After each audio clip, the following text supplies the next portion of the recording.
Hello everyone, চলো আজ বানানো যাক বিহারি স্টাইল চিকেন কষা। প্রথমেই তেজপাতা, শুকনো লঙ্কা, জিরে আর গোটা গরম মশলা আমি ফোড়নে দিয়ে দিলাম। এরপর দিচ্ছি 4টে কুচানো পেঁয়াজ। একদম লাল লাল করে ভাজার পর একটা বড় চামচ আদা রসুন বাটা দিয়ে দিলাম। আর এই পেস্টটা হচ্ছে 2টো টমেটো আর শুকনো লঙ্কার পেস্ট।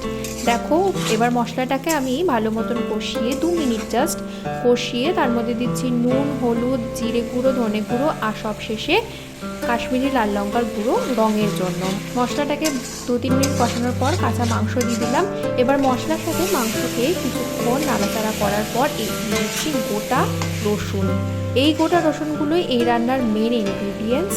এরপর ভেজে রাখা আলু আমি দিয়ে দিলাম। এবার আলু আর মাংস মশলার সাথে বেশ কিছুক্ষণ ভালো মতো কষিয়ে নেওয়ার পর আমি দিয়ে দিচ্ছি গরম জল। এবার এই জলটা প্রায় 15 থেকে 20 মিনিট মতো আমি রান্না করে নেব মাংসটাকে।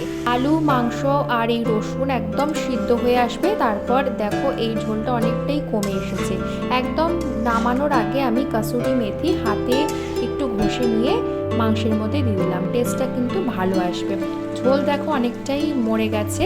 ব্যাস এই সময় আমি রান্নাটাকে ফিনিশ করলাম। দেখো দেখতে কি সুন্দর। আর এই শীতকালে গরম ভাতের সাথে এই রসুনটাকে নিয়ে সিদ্ধ করা মাংসের আলু আর মাংসর ঝোল দিয়ে মেখে খেতে যা দুর্দান্ত লাগবে, দেখতেই তো টেম্পটিং লাগছে। আর খেতে সত্যি বলছি দারুণ হয়েছিল, বিশেষ করে রসুনের জন্য। ভালো লাগলে লাইক আর সাবস্ক্রাইবটা করে দিও।